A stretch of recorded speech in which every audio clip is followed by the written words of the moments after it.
recording. Thank you. Morning and welcome, councillors, officers, visitors. This is Councillor Diane Beggery, Chair of the Buchan Area Committee. Welcome to the Buchan Area Committee meeting of Tuesday, 17th of March 2022. Please note that today's meeting will be recorded. The recording will be published online after the meeting, and I ask if any councillor has not been able to access today's agenda, please indicate via the hands up function now. Item 1, considering. We have two apologies today from Councillor George Hall and Councillor Stephen Smith. I ask the committee officer to do a roll call. I ask if the following councillors are in attendance. Councillor Diane Beggery, Present. Councillor Matthew James, Present. Councillor Alan Buchan, Present. Councillor Peter Chapman, Present. Councillor Jeff Cruzen, Yeah. Councillor Leanne McCooney, Here. Councillor Hannah Powell, Councillor Anne Simpson, Councillor Colin Simpson. Present. I can also confirm that the following officers will be in attendance this morning: Madro, Buchan Area Manager, Kirsten Sullivan George, Solicitor, Sally Wood, Senior Planner, Gordon Campbell, Engineer, Scott Copeland, Principal Engineer, Anna Thompson, Team Leader, Malcolm White, Team Leader, Chris Menzies, Active Travel and Strategy Development Team Leader, and myself, Teresa Wood, Area Committee Officer. Thank you, Chair. Thank you very much. Members have any declarations of interest?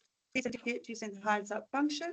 For members joining virtually, can I remind you, should you intend leaving the meeting for a particular item, you should indicate that you intend doing so, as a committee officer will be required to remove you from the recording. You should not rejoin until invited back in at the conclusion of the item.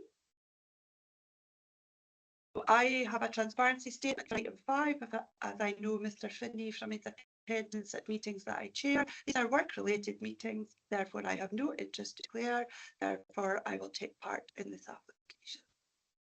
I see no indications. Thank you. Item 2A, Public Sector Equality Duty Guidance. Should any member not agree with the guidance, please indicate via the hands up function. Item 2B, Resolution. Should any member not agree to take item 8 as exempt, please indicate via the hands up function. Members, before we make a start, I have two good news stories.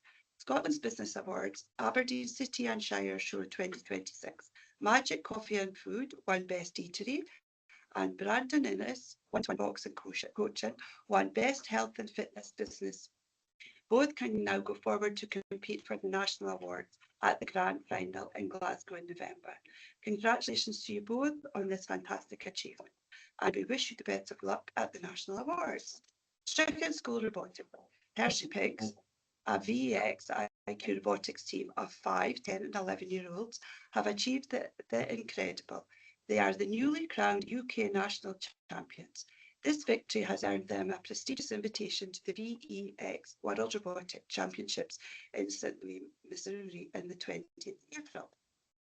The group are currently fundraising $17,500 to cover their costs. What an absolutely fantastic achievement.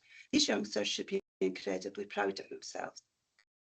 We wish you well with your fundraising and hope you make it to St. Louis in April. What an experience that would be for you all involved. And I'm reliably informed from local members that they've achieved their fundraising and more, and they will be going. Yep. So can we agree to send letters of congratulations, please? Great. Thank you very much. Item 3, draft minute of the meeting of the 24th of February 2026. Should any member not agree with the content of the draft minute, please indicate via the hands up function. Thank you very much. So we'll move to item 4, the statement of outstanding business. Can I welcome Amanda Rowe, Area Manager, to take us through the statement of outstanding business, please?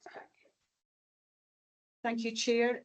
As ever, the statement of outstanding business is helping us keep track of actions that have arisen as a result of reports considered at the previous meetings. Members will see that a number of updates have been added to the statement since it was last considered in February 2026. However, I do have one verbal update. So the first action has been around the model that we are anticipating in relation to the Buchan House and the development that they're doing there. We do now have an update on the timing for it. So Collective Architecture have advised that the model maker is expecting to complete the model on the 10th of April. There has been a delay with receiving some of the model components from a supplier. Some of the components are quite detailed. They need to be etched, and this is done by a specialist. So we should be able to confirm a delivery date at the start of April, and I would expect it to be sitting within Buchan House, hopefully by the end of April. Other than that, no further updates, Chair. Thank you. Members, any questions or comments? Councillor Crowson, please.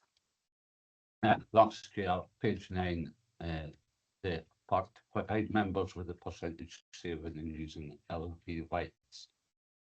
Can I get reminded, first of all, was that in using LED lights as a whole replacing the old lights, or is this anything to do with reduction in times the lights are on? Because it's not really described in that box.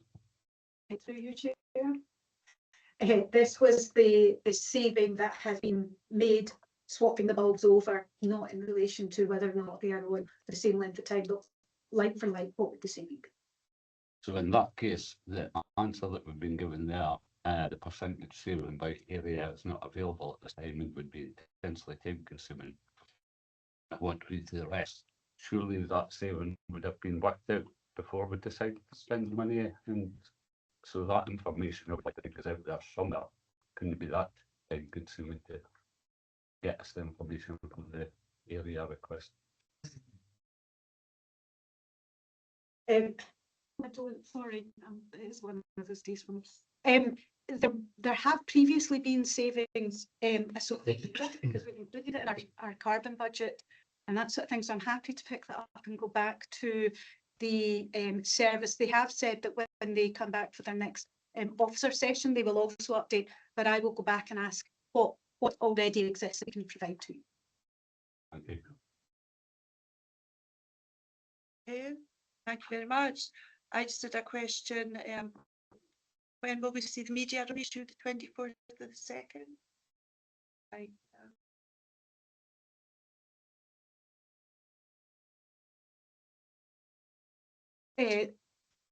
Chair, I think that has been shared with the Chair and the Vice Chair by Ken Duncan, but I will confirm. Please, thank you.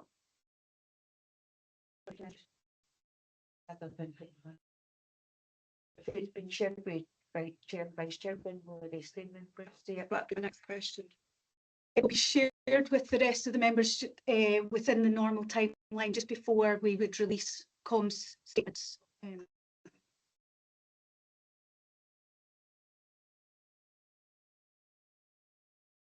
Okay, I see no further indications. So move to item 5, planning application reference number APP 2025-0837, planning permission in principle for erection of dwelling house and associate works at land at Richmond Hill Farm, Peterhead. We have one request to address the committee in relation to this planning application from the applicant, Mr. Craig Finney, and agent, Mr. Philip Baxter of Arcus Design Limited. Both who are here in person. I confirm that Mr. Finney and Mr. Baxter are in attendance. Good morning. Welcome to the meeting of the Buchan Area Committee. For your information, I can confirm that we have 9 members of the Buchan Area Committee in attendance today.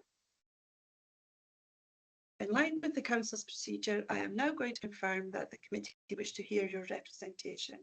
I will then ask the Senior Planner, Sally Wood, to present the planning application before asking you to address the committee. When you're invited to speak, you will be given 5 minutes to put forward your representation. After that, members may ask questions. Thank you. Committee members, should a member not agree to hear the representation, please indicate via the hands up function.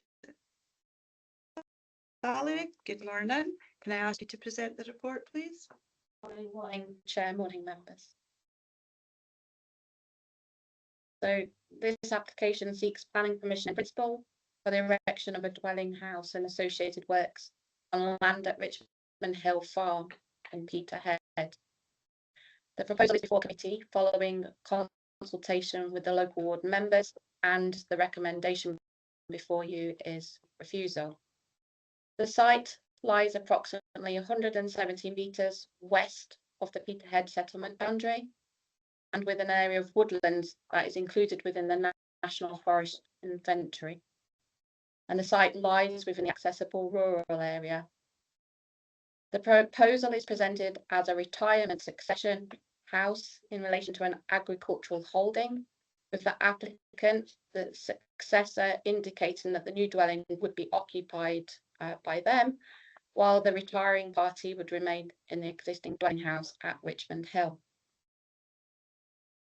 In respect of policy considerations, the application has been assessed against National Planning Framework 4, NPF 4, and the Aberdeenshire Local Development Plan and the relevant planning advice. Housing within the accessible rural area is tightly controlled and is only supported in very specific circumstances, including agricultural succession, where strict criteria apply. And therefore, such applications can only be supported where there is clear evidence of a viable farm enterprise, long-term land security, and that there are no reasonable alternative accommodation provision. The central policy issues relate to Policy R2 of the Local Development Plan and Policy 17 Rural Homes of NPF 4. And for a dwelling related to a farm succession, the applicant must demonstrate a viable long-term agricultural business, a genuine operational need, that there are no suitable existing accommodation or brownfield opportunities that are available, and a clear explanation of how the succession will occur. And in this case, the application has failed to demonstrate most, if not all, these requirements. I would just like to clarify to members that within the committee report, it does mention 75 hectares of land rented. And this should be clear that in total it is 91.97 hectares, if anyone's done the maths and realised that. So that's the total rented land, 91.97. But what I want to reassure members is that this hasn't affected our assessment. So while the specifics in terms of the amount of hectareage rented, the principal argument still remains the same, as the issue remains over the long-term tenancy security over that rented land.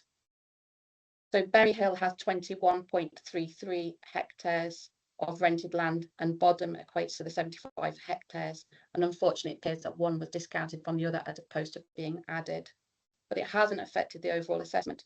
And therefore, while I believe it's appropriate to provide a correction of the figures, the overall basis of the recommendation does remain unaltered, and as such, the recommendation to refuse remains the same. The land owned remains at 17 hectares. This slide 4 on the PowerPoint shows the application site boundary, and slide 3 shows the same application site boundary, and the land outlined in blue that around Richmond Hill is under control or under the ownership of the applicant.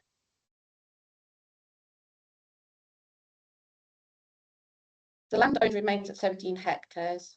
So Berry Hill has 21.33, as I say, and Bodham has 75. The land owned remains at 17 hectares, that hasn't altered, but around 6.3 hectares of that is woodland, and 9.1 hectares is allocated for commercial use in the Local Development Plan, Opportunity Site 6. I'll show you that shortly within the slides. The land at Berry Hill, which is 21.33 hectares, the supporting information advised that it's been rented for 10 years. But in response, there is no detail of any sort of future rental security in that regard.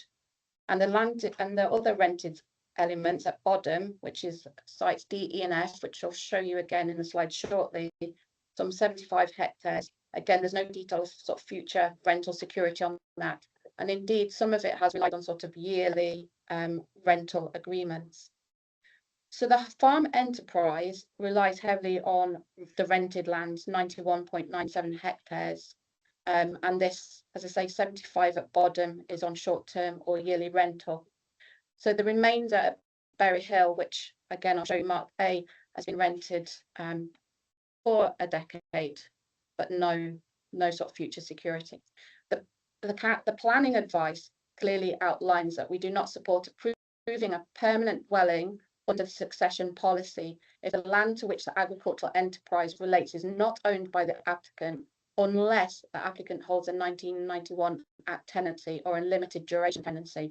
And we've not received these details to confirm this or indeed what the long-term security is.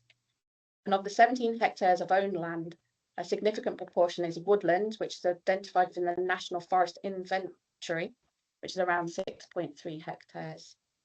So that's about a third. There's also, on terms of the owned lands, a large area allocated for commercial development, and that's some 9.1, so that's just over half. It's allocated to commercial use, and the supporting statement, which referred to viability in respect of labour calculations, states that the report has been made on the basis of the information provided by the applicant. And that supporting statement in terms of labour viability makes reference to an overall requirement of labour based on 109.13 hectares of grassland, which is the total amount of rented and owned land. It states that grasslands for grazing, silage and hay. But in analysing that, it's clear that a portion of that is woodland and a portion of that is zoned for commercial uses, which under the planning application reference referred to within the planning report, APP 2014-3265, there are areas of hard standing and several shipping containers located within the site. So that does raise some validity concerns over the supporting statement which accompanies the application, whereby some of the lands is not grasslands, but is actually commercial hard standing and woodland. In addition, there's no business plan or detailed accounts or detailed supporting information that's submitted to provide that evidence of viability. There is an accountant's letter submitted, which, whilst identified as being confidential at the request, it doesn't meet policy requirements for demonstrating the long-term sustainability or indeed how the farm has been operating over the last 5 years, and it omits a lot of detail. While the planning advice refers to sort of 50 hectares may not need that sort of level of detail, because of the dubiety over the rented land here, it is reasonably expected that we should have that information, and it hasn't been provided to date. The council's, again, own planning advice, as I say, doesn't support permanent dwellings if there's sort of no long-term security over that tenancy. The application also fails to evidence that other accommodation options have been properly considered. Members note that the applicant must demonstrate that no suitable accommodation exists within the local area and that there are no brownfield land or brownfield opportunities available. The submitted sequential assessment does fail to fully explore these options. Properties within Peterhead immediately adjacent to the farm and a clear brownfield site within the applicant's control has been discounted without full appropriate justification. It's a key requirement given the nature of new housing being sort of restricted within that accessible rural area. Peterhead does lie immediately adjacent to the farm's holding, and again I will show you that on this slide, and it's considered that the properties haven't been meaningfully considered or discounted.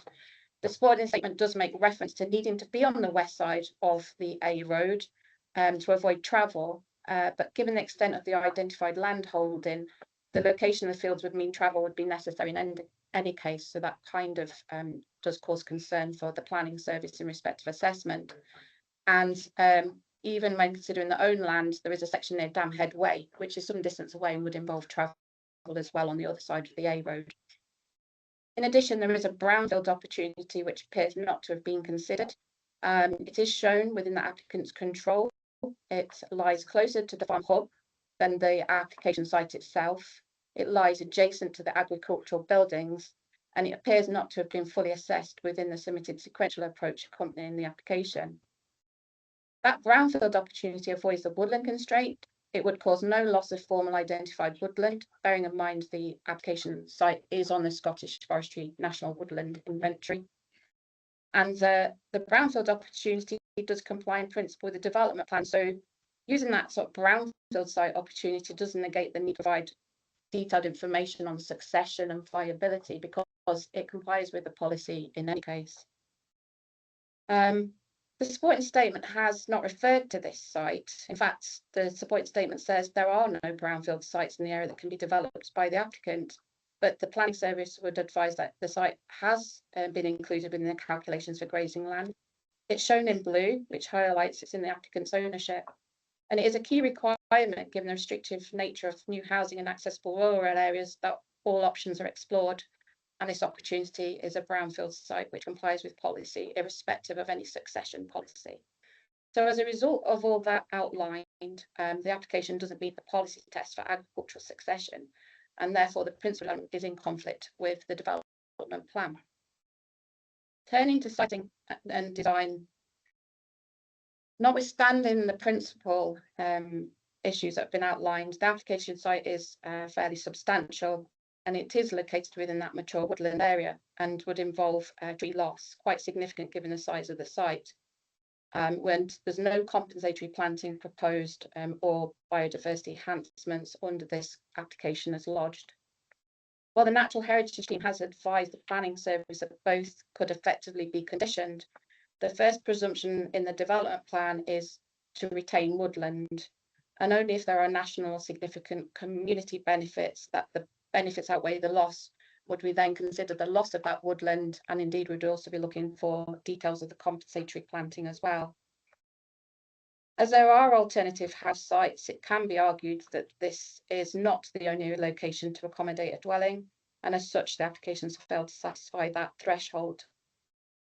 But notwithstanding that, the details of compensatory planting couldn't be conditioned in any case without quantifying the loss, the value of the wooded area, the actual result of the development, proposed loss with visibility space and things like that.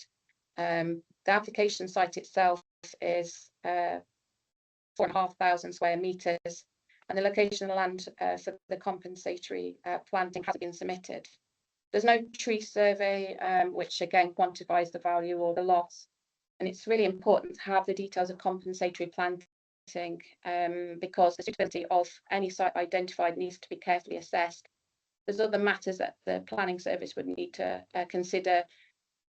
It's not limited to, but it includes things like the land ownership details of that area of land, the planning history, are there any sort of live or extant permissions or allocations, checking of any other constraints, and also just to make sure that the site hasn't already been counted for compensatory or biodiversity and net gain. So there is a lot to consider there, which is why we don't condition those matters. The site requires the creation of an entirely new road access as well, rather than utilising existing infrastructure, which does further erode the woodland area. And these factors mean that the application does not comply with the relevant policies contained within the development plan, both local and national, relating to woodland, landscape, and sort of siting concerns. And yet the site to the south, which was came to light on the case officer's site visit and would be quite well known to the applicant, the brownfield site would utilise an already existing vehicular access and therefore wouldn't affect required new road infrastructure. So the application fails to demonstrate that connection as well to public drainage is unfeasible. Private foul drainage arrangements are proposed. The applications fail to demonstrate that connection to that public network is unfeasible, and Scottish Water has advised that the site lies within its catchment area for both water supply and foul drainage. So as such, the application also fails to meet policy RD1 and also SEPA's own guidance on sequential assessments to drainage, where the presumption is always a connection to the public. So turning to the PowerPoint slide, slide 3 there is the location plan submitted with the application, the site plan, sorry. The land outlined in blue is the land immediately owned by the applicant, and the site outlined in red is the application site.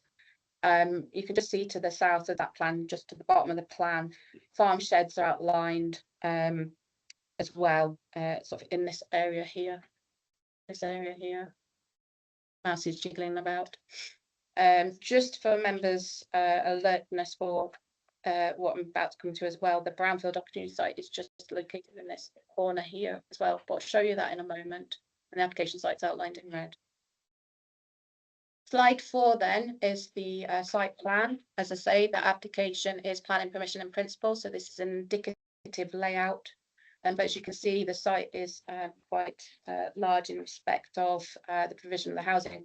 One of the reasons for that is in respect of the overhead lines, but that doesn't necessarily mean that the site couldn't have been reduced in respect of its size. And ultimately, if planning permission is granted, then it does change that use of the land from agriculture to residential use.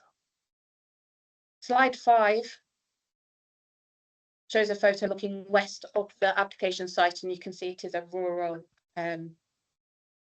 greenfield site. And slide 6 is looking south of the application site. Slide 7, the report and the supporting statements refer to a path linking the site to the farm hub, if you like, but it is just a cut grass informal path through overgrown grass. So that's just for clarification, really, what's being referred to in terms of the path. And this is looking along the public road along the C38B. Slide 9 are photos looking north towards the site, but these are taken from within the farm hub. And as you can see, there's sort of no visual connection between the application site and the farm hub in terms of sort of overseeing. The next few slides show some of the buildings within the farm hub. Slide 10, 11, slide 12 is effectively showing the site which lies adjacent to the A90. Slide 13 is the current house within Richmond Hill, which it's understood that Mr. and Mrs. Finney Senior reside in. And that's a photo slide on slide 14 that shows sort of extent of the farm hub and parts of the land, I think that go specific with Richmond Hill farmhouse as well. This is just a video for members.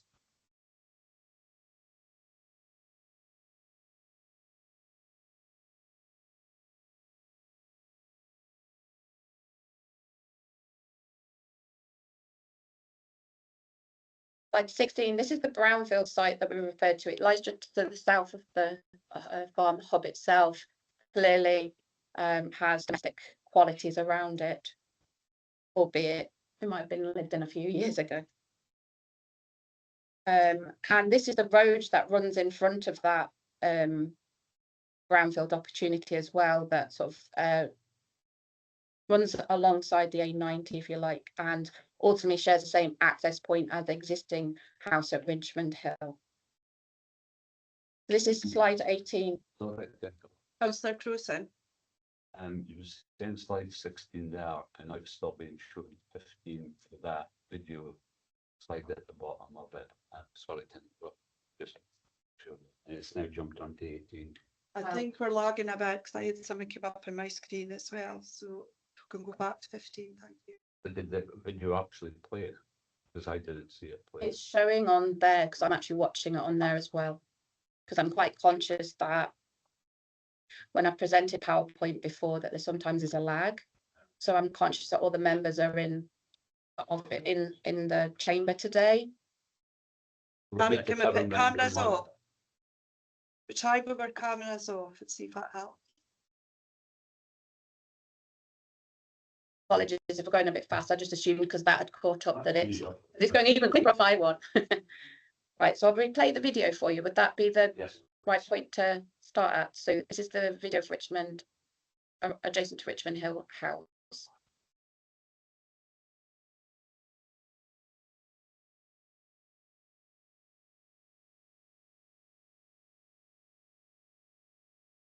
Okay. Oops, I apologize. Yes.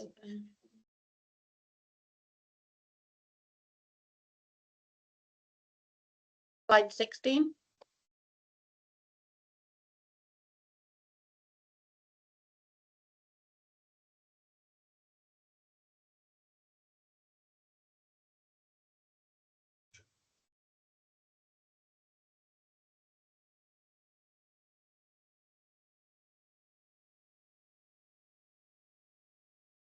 So I think we're synced on our laptops and up now. I'm just conscious that it's quite a lot of noisy background, so I was waiting to. Slide 16 is a photo of the brownfield site just south of the farm hub, which is shown to be in applicant's control, highlighted in blue on the submitted documents. Slide 17 again shows the access track in front of that brownfield site opportunity, which is highlighted in the applicant's control, submitted as part of this planning application. In terms of the land owned, are we on the same slide, members? 17. Yeah. Thank you. Slide 18 is a video of the brownfield site and the access track.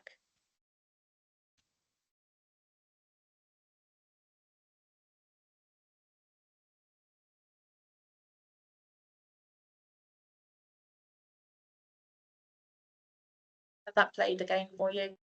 Yeah. Thank you.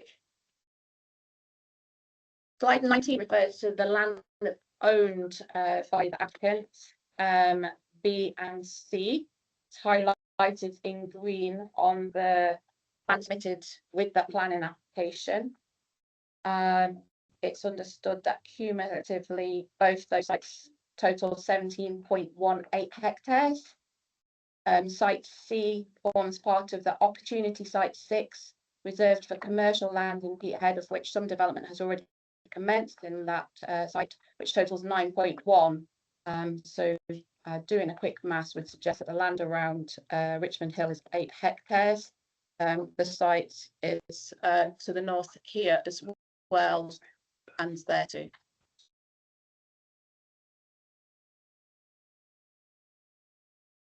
This slide 20 shows the photograph taken of the northern area of that field, highlighted B around Richmond Hill. So this is to the site north of that C road. And again, slide 21 as well.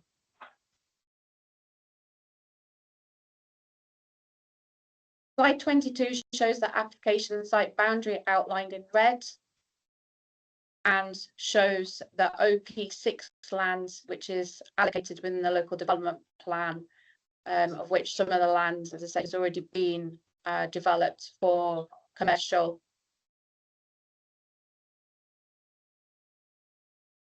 uses and the siting of containers as well. And slide 23 shows that local development plan extract, as you can see in the north corner on the west side of the A road is Richmond Hill. The sites, application sites up here, and OP6, the other parcel of land owned by the applicant, is down here, OP6 as well. The P's is protected land, so effectively protected for amenity lands. Slide 24 photographs of that opportunity site 6, which is the area identified C in the ownership map, and as you can see, the area of hard standing. But I'm also informed as well that there are shipping containers on that land too. So then moving on to the rented land, it's effectively identified as 4 parcels here, but it's effectively sort of 2 geographical areas. So one is identified as site A, Berry Hill. This is the one that we understand has been rented for 10 years, but there's sort of no indication of sort of that long-term security, and it totals around, apologies, 14 hectares. And then D, E and F is the land at Buchan, and that's on a short-term rental with no evidence of long-term, and that totals 77.7 hectares. Slide 26 shows application site, the location of Richmond Hill House. This area here was where the farm hub was identified. As you can see, there's no visual connectivity from the site to the farm hub. And then the brownfield site, which was that sort of domestic building that you were shown, is located there. It is sort of free from any constraints in terms of forestry constraints, and actually has sort of better connectivity to the farm hub. And the access basically is along here. in respect of there already being a vehicle access, as you saw from the videos and the photographs. Slide 27 is an extract from the local development plan, shows Richmond Hill on the west of A Road, and as you can see the black mark there, the heavily dot black mark is part of the Peterhead settlement, so the site does neighbour it, but it's not within it. And again, there's no sort of indication of a shortage of houses or anything like that either, and indeed the sequential approach to sites hasn't fully considered the sites, bearing in mind that the land is located in different areas, but also with the brownfield opportunity site as well. And slide 29 shows the woodland constraint. So the application shows that there is an area reserved for overhead lines. I think there's a constraint up here as well from some of the pipelines, but in respect of the location of the house, it would be in here. This access is through woodland. There might not be any trees because as you saw there was a cut path, but still is considered woodland, and it's to provide a link to down here. And this again, just for confirmation, is the brownfield site that you've highlighted, which hasn't made an appearance in any of the supporting statements submitted in support of the application. So in summary of the proposal, the application fails to demonstrate a viable and policy compliant agricultural succession case. As aforementioned, the rented land makes the majority at 91.97 hectares, but there's no detail of the security over that land. Indeed, there's reference to some of the land at the bottom being rented on an annual basis, and it's on review as well. That's submitted in the application. Of the owned land, 17 hectares, 9.1 is within OP6, allocated for commercial land, which is use classes 4, 5 and 6, and some 6.33 hectares is forestry. The application has failed to demonstrate that alternative provision for a house has been properly explored, including sites within Peterhead and the brownfield opportunities as well. The size of the site is significant. Overall, it measures 4,600 square metres, as shown on the submitted plan, which would remove, if supported, all that land sort of from agricultural use. It results in the unnecessary loss of woodland with no compensatory woodland measures identified. It fails to meet the requirements for siting design servicing as well in respect of private foul drainage, the size of the site, and sort of its remoteness in terms of overlooking of the farm hub. And as such, it is considered to be contrary to both the National Planning Framework for and the Aberdeenshire Local Development Plan. And it's for these reasons that the recommendation is to refuse planning permission in principle for the 5 reasons cited within the committee report. Thank you. Thank you, Sally. Apologies for the to and fro and a wee bit here. I'll try to find out what's going on as well.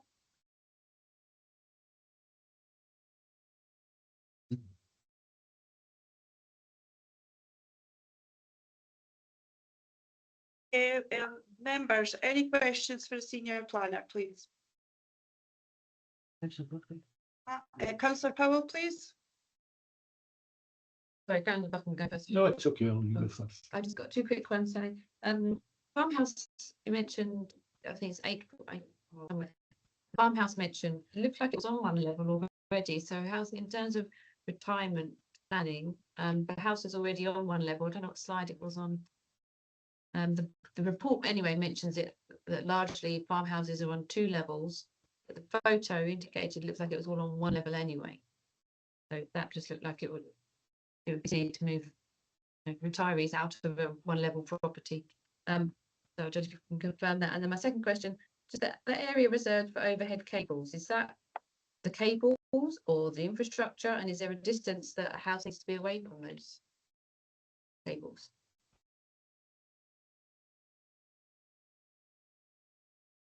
Oh, yeah, I know. I keep going to the mic. Right, apologies, I was trying to remember the first point with the house being single story in nature. That can't confirm because we don't know the details. There may or may not be floor accommodation in the upper floors, but whilst it's referred to in the report, I think the main reasons for See on the slides? I think the main reasons for that is typically that it's expected that the house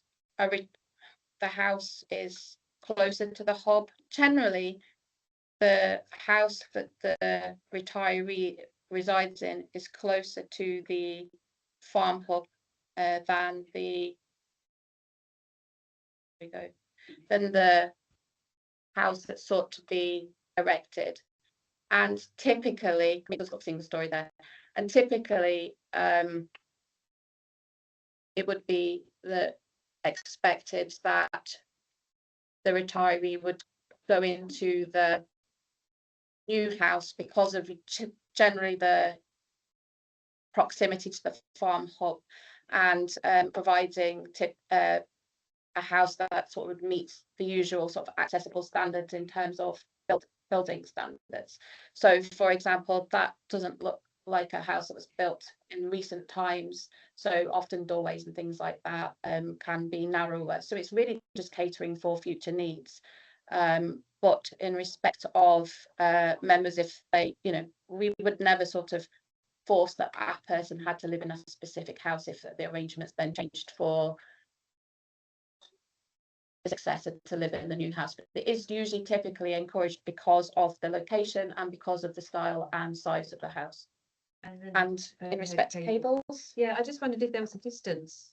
The site looked really close to the area reserved for overhead cables. so we don't typically consult in terms of for overhead line provision because depending on their nature and whatnot, they can be relocated, as a sort of civil agreement.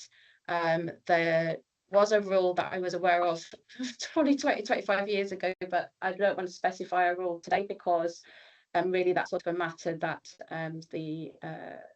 that the applicant has to satisfy themselves in terms of development. Now, it's clear in the application's supporting statement that reference is made to the provision of the overhead lines. We don't dispute that there is an overhead line. There would be sort of a reservation strip, if you like, either side. So that's not really to do with infrastructure, but more just overall safety. So you have that sort of physical line that the overhead takes, but then that sort of way leave for development not to happen either side. But that doesn't really negate the sort of size of the site or the configuration, in the sense that it obviously includes that area of land as well. But so effectively that is presumably the way leave because there's that sort of tranche cut in the woodland itself. Get another plan here. Thank you. Councillor Buchan, do you want to come in? Yes, thank you, Chair. The slide that's up at the moment, slide 29. If you look at the area where the house is being built, it's very difficult to see because the slide is so small. How many trees are actually within the area the house is being built on? I don't know if we haven't got that detail submitted by the application itself. Well, looking at this plan, it only looks to be 2 or 3. Is that correct? I can't comment, but if you're specifically asking about woodland loss, is that what you're asking? Yes. Well, it's the woodland itself, the loss of the woodland itself, not the loss of the number of trees. You're not losing the whole woodland within that area. You're only losing 2 or 3 trees. It's the loss of the woodland that's of consideration, not of how many trees. So when you're looking at woodland compensation, you're not counting how many trees, you're looking at the area of woodland. Trees for the woods, yes. Now, slide 3.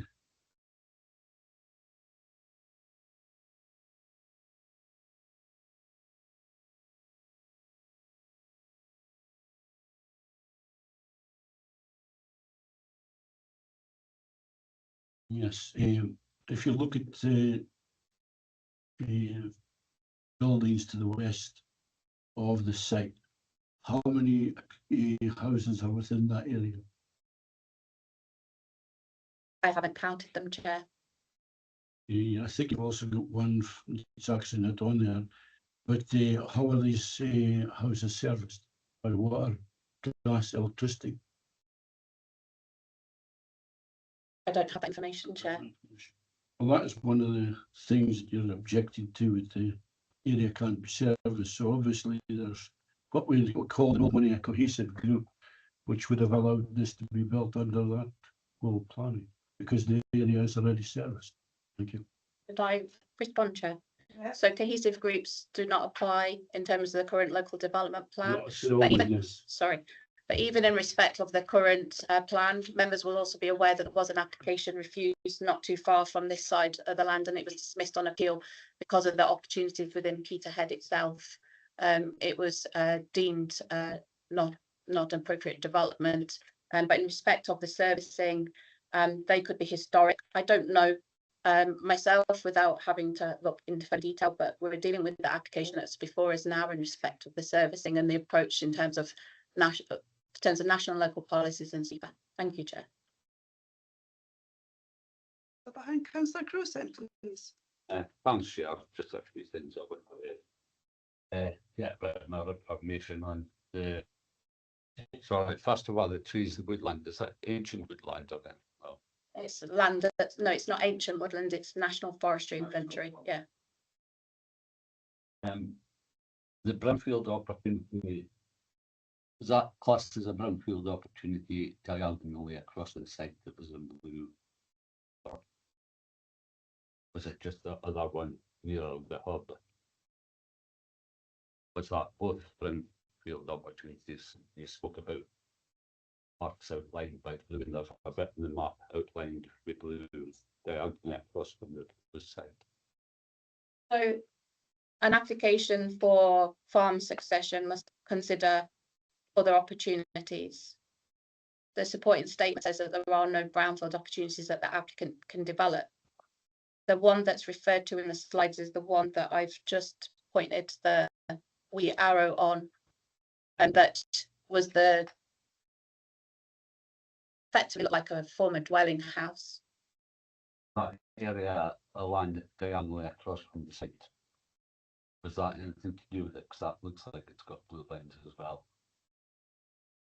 I'm sorry, I'm not following. That's not with, oh, I'm not sure what those blue lines effectively are, because it would be drainage. Sorry, it would be water courses rather, because it's the blue that's outlined is the shaded blue rather than a blue line. So the land that's understood to be in the applicant's ownership. Would it be okay for me to go to the PowerPoint? In fact, I'll just move that out slightly. I understood you were speaking about that as a brownfield opportunity, but to start with, when we were speaking with blue lines, I just wanted to be clear that Yeah, so there's two areas, there's two parcels of land that we understand to be in that applicant's ownership. It's the site that's the OP6 within the Peterhead settlement itself, and then there's two parcels here, and it's highlighted in blue along here and down to here. So the land that's white is in the middle, which oh, is that a touch screen? Yes. I didn't touch it and it moved. I didn't actually touch it. So the land outlined in white is where the Mr. and Mrs. Finney Senior currently live in, and it's not included as part of the farm. Not shown as part of the sort of farm for the justification for the succession house. the brownfield site that was mentioned, that's one with the containers on it. No, No, because it's commercial. I That's bet. commercial. Right, so it is commercial, so it's got no containers or anything on it. Sorry, bear with me a second. So just, On the screen. is that what it is? Yeah, you want to zoom out on that. I didn't touch it, I promise. I don't want to touch it. Thank you. Yeah, so the OP6 we're not seen as brownfield as such because it's still in use for its purpose and it's allocated land. So we're not considering that as brownfields. But what's being suggested is that because of the planning history and the allocation, the future of that is basically commercial. There's already some commercial element in it, and it's been included as part of the agricultural viability labour calculations. So the brownfield next to the farm hub itself is in here, which is that sort of dwelling house that's shown in there. The white bit's been excluded because that's not within the applicant's Mr. Finney Jr. Hope he doesn't mind me referring to him as Junior. The successor, because that's where Mr. and Mrs. Finney Senior currently live, the retirees. Ooh. So it's here, and that's where the farm sheds have been identified. So it's this brownfield in here because the hard standing and that is within the OP6. It's actually a bit more remote from these buildings, but it is commercial as well. It's not abandoned, it's not redundant for its original purpose, validated. So it's that bit there. Is that the brownfield site that you're saying would actually qualify for building a house on anyway without a lot of the other Without any of that. requirements? Yeah, it's out with the woodland constraint, which I showed you on the slide. 29. It's out with that. Oh heck, I'm so sorry.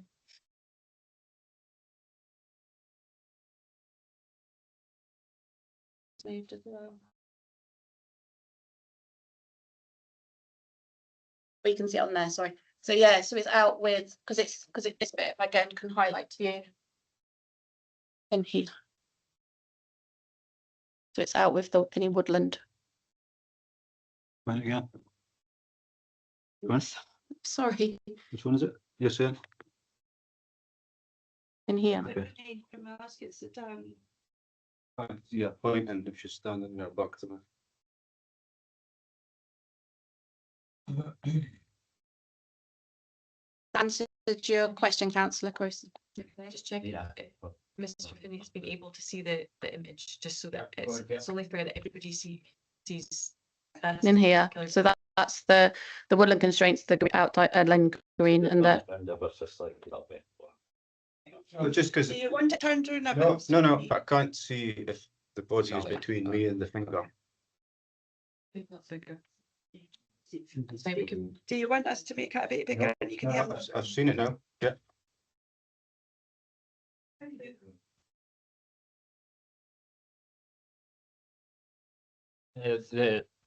The path, that's being referred to as a path, so is that a path, is it not a path? It looks like there's no trees, like it's been a path, or maybe an old road, track road or something, it's grown over and sort of a clear definition of what's a path. Of the path of that.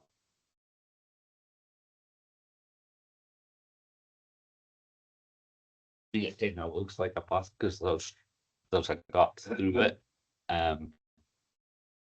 But obviously it doesn't look like a hard standing walking path of that, so just there be any history in that, whether it was an old track road or anything, would that mean it was then pathway or? There's no shown established rights of way or anything like that over it, so it's more likely to be an internal sort of clearing or whatnot. But I think it was more to provide the members an image of what's meant by the path, because it's referred to within the supporting statement, and I'm quite happy for you members to draw their own conclusions as to what they might feel that path is. I believe that the application, albeit it's a planning permission in principle, does refer to sort of upgrades of that. But it is still within the woodland. That's still part of the woodland area. Just like any sort of wood that might have rights through it, if you like. But I would say this one was more sort of private in terms of sort of a amenity, but it is on the Scottish Forestry woodland inventory. So I'm allowed to ask so because this is a request for planning commission in principle, that details, how much of that reasons 1 to 5 could be conditioned, just so we can sort of look at the ones that can't be.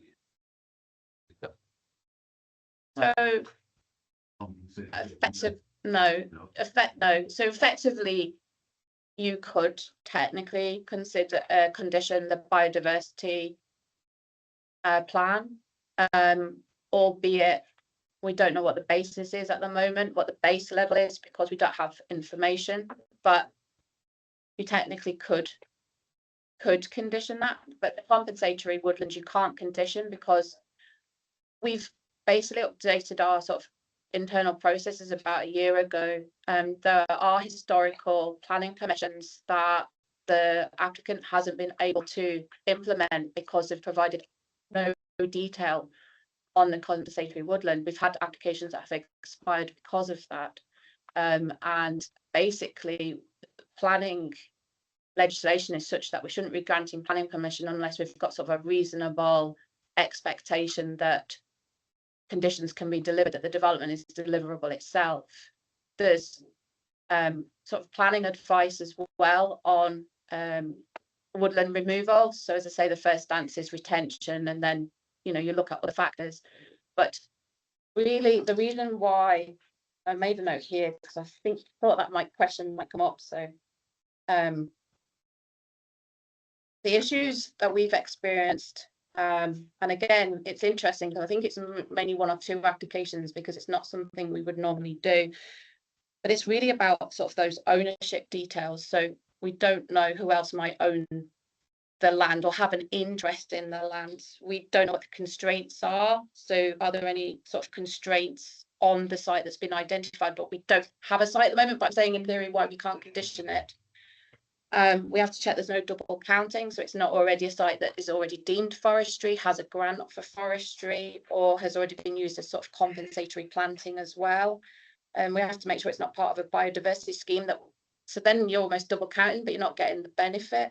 And we also have to check whether there's any sort of extant planning permissions or anything like that on the site as well. So there's quite a few things that you have to consider, which is why when it comes to compensatory woodland, we don't condition without at least details of where it will be, the land ownership, and then we can check those things and say whether in theory it's suitable or not. What we would condition then is that what we could condition once we know that that's satisfactory is that a scheme comes forward, but can't condition when we don't know where that land would be and whether it's an appropriate site. I think that's the reasons that you could effectively condition would be the biodiversity plan. Okay, thank you. Councillor McWhinney, please. Thanks, Sally. This is probably a stupid last question because I've got myself totally confused. But he says in slide 3 that the existing farmhouse isn't included in the area. I'm just a bit confused, and I'm trying to work out how to explain this because I am just genuinely confused. How can it be farm succession, a new house for farm succession, when there isn't a house there already because it's not included? I imagine that's really to do with the nature of succession, if you like, in the sense that Mr. and Mrs. Finney will be looking to retire ultimately. And that element of the property, if you like, doesn't form part of the farm holding itself. So although it's a house associated with the farm, and that's where they've used to manage the farm, it technically isn't necessarily farmland. I think there's been some storage in some of the buildings as well, looking at some of the photos and from the site visit too. But effectively it's not part and parcel of it because it become effectively their domestic home. And then so you're looking then at sort of the agricultural land, if you like, rather than that element is really more sort of domestic. But it doesn't mean that there isn't some form of ownership overall, if you like, that remains in the Finney family, but it just means that that bit hasn't formed part of the overall calculations or formed part of the assessment, because they may, from inference here, not be in that applicant's ownership, as in Mr. Finney successor. Sorry, what I think what I'm really confused though is this not an application just for a new house as opposed to a succession house, given the fact that the farm doesn't have a house anymore? That's a bit is confusing me. No, we would assess it as a succession farmhouse. Apologies if I didn't understand that. Yeah, I don't understand it myself, if I'm being honest, but it's just confusing me. We would assess it as succession farming, irrespective of that sort of blue line or not. Sorry, it was just a quick question in the back of that, but just for clarity, so if that house isn't actually considered part of the the business, does that mean to say that there could be some other house built because as a business you can get planning for a house to go with it? I'm not speaking about necessarily in the place that we're talking about, but just for future reference, if you like. That's not related to this application. I think that's the discussion to be had out with the meeting, unless you feel that it specifically affects this application. I'm looking at I'm legal. wondering what might happen with this Can't because of judge, what you've just said. can't judge what might happen. We have to Oh, judge. all right. We have to assess it. But no, it's okay. No, it's okay. We have to assess it on the basis of the information submitted accompanying the application, not what somebody might or might not do. We have to assess it on this basis. So on the basis of succession farming, is this the right site? Are there other opportunities? Are there any constraints? Is this the appropriate layout? Well, in terms of the siting, you know, in terms of this site. So we have to assess it at face value. To confirm for members that I agree with that assessment from planning, that is, we have to assess it on the basis of the information we have before us. Yep. See no further indications. So, Mr. Finney, Mr. Baxter, can I invite you to address the committee? And you're aware that you'll have 5 minutes.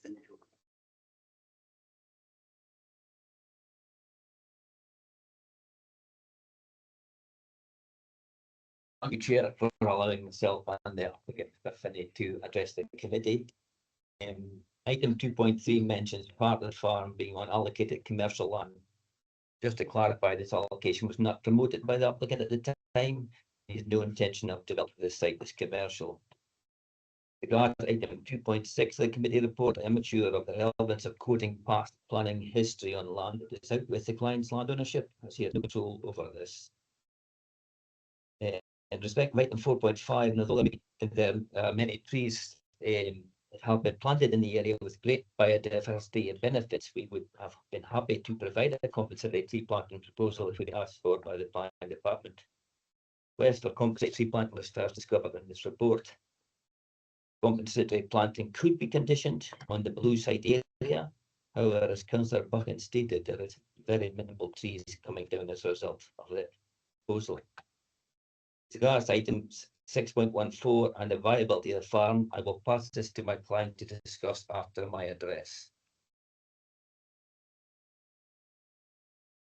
With regards to item 6.16 and the succession dwelling being for the applicant and not retiree, I've already explained to the planning department due to the long and convoluted length of the existing farm road, which passes close by the doorstep of Richmond Cottage and also passes through the narrow gate pillars of Richmond House, which are listed, not suitable for modern farming practices with associated large farm vehicles we have nowadays. We therefore have proposed the new farmhouse to have direct, unobstructed access to the farm. This would improve the accessibility to the existing farm hub and remove farm vehicles from passing by other houses and damaging important structures. Surely a benefit to all. This item 6.16 also makes a statement which suggests that the existing farm is not adaptable for the needs of individuals due to it being constrained in respect of door openings, room sizes and staircases, putting that it is like many other farmhouses. I'm not sure where this assumption came from, as Richmond House is not a traditional Buchan farmhouse, but it's in fact a listed built in the 1800s single-storey house with large rooms and large doorways. Mr. Mrs. Finney Senior don't want or need to vacate it, as it is perfectly satisfactory and adaptable for their needs and close to the farm hub and their neighbours. This information is confirmed in Historic Scotland's website as being a single-storey dwelling. Regarding item 6.20, then the possible availability of adjacent properties within Green Acres estate, we have noted to the planning department this would not be feasible or ideal, as it would mean crossing the bypass. The applicant and his father both want to stay close to the farm unit for ease of running the farm, especially when emergencies arise. As the proposed dwelling literally sits on the edge of Peterhead settlement and in many cases sits closer to the surface of Peterhead than many other houses in the Green Acres estate, is it even appropriate in suggesting this as an alternative? I would also note that in item 6.42 of the report, it states that the application is compliant with policy 15 local living and 20-minute neighbourhoods.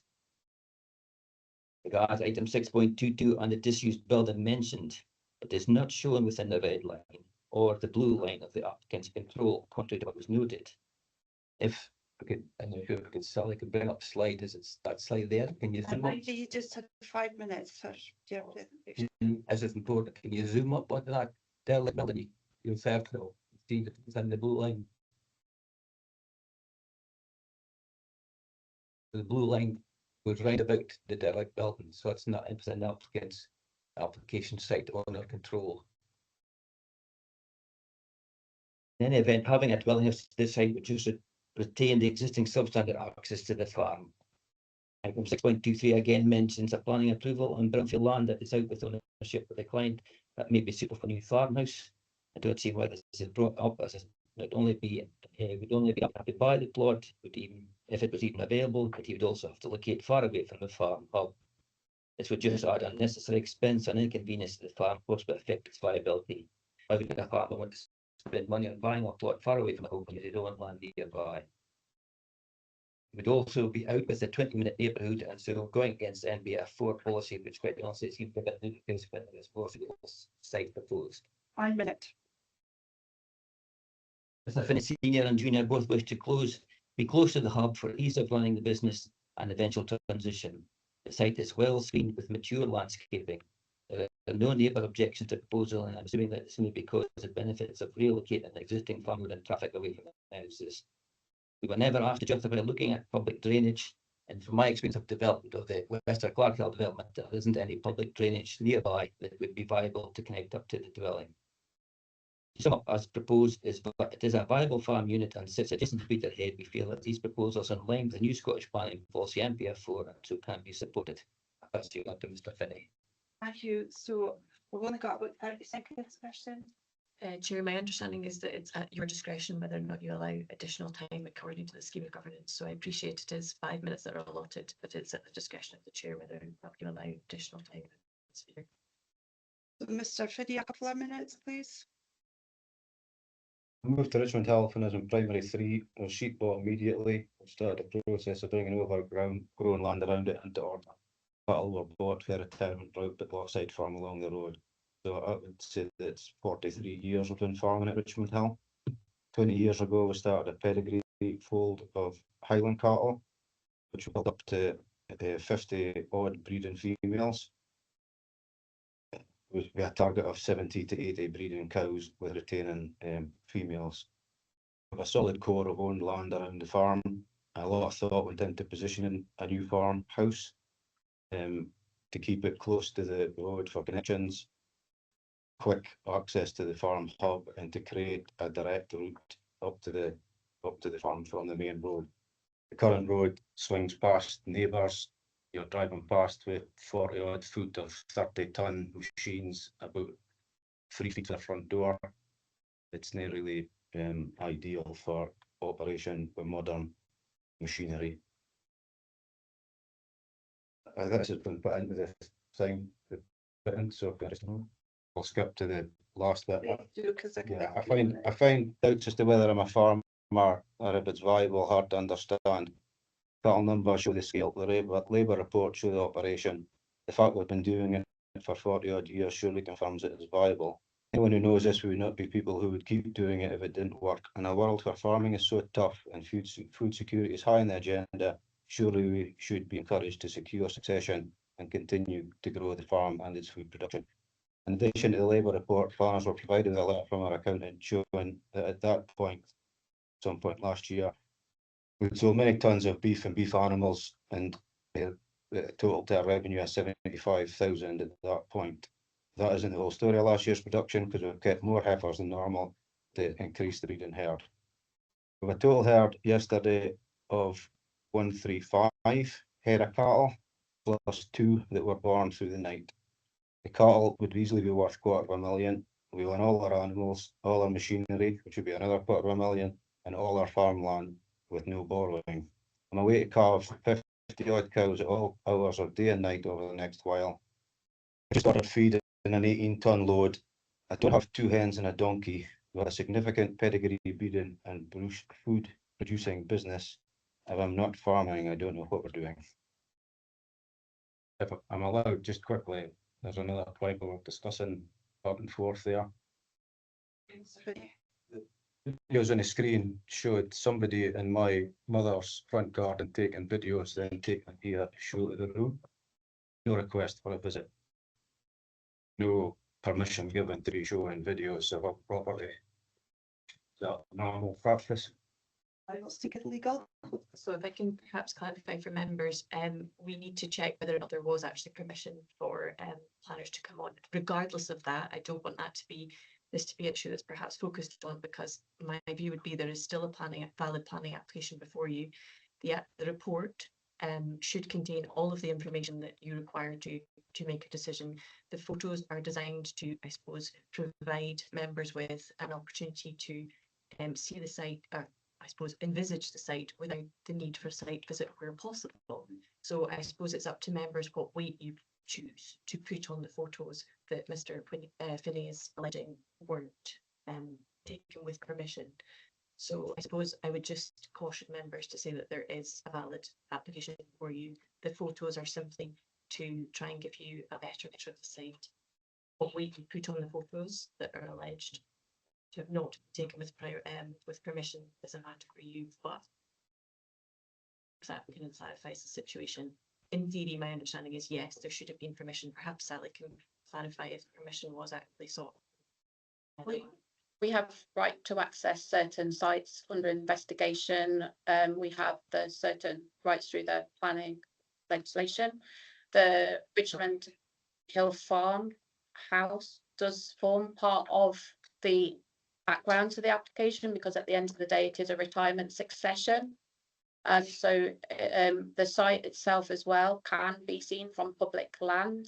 There was no attempt to go into the garden of the relevant house as well.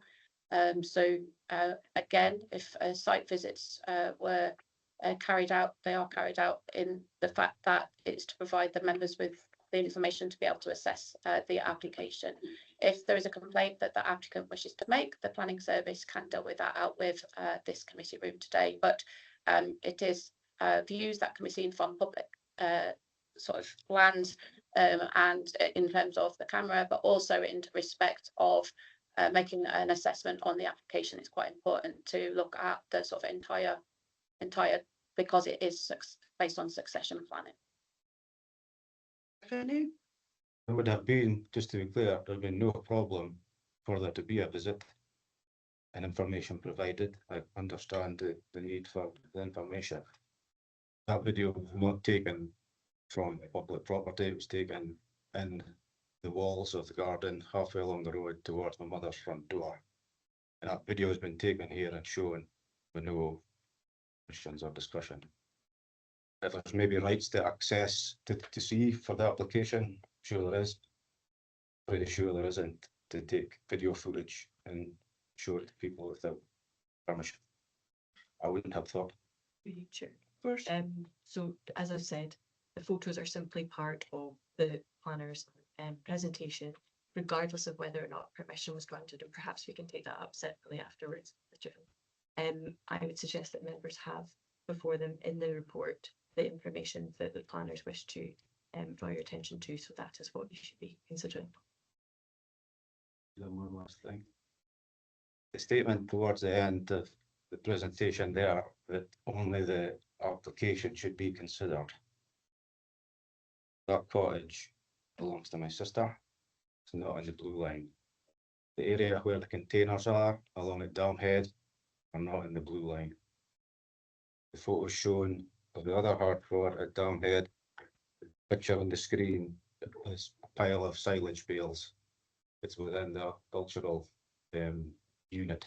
So I suggest, Mr. Chair, this is supposed to be questions at this stage, so can I perhaps suggest that we've clarified the point, I hope, for members regards the weight that they can put on the photograph. That particular video, I think, is the issue in question.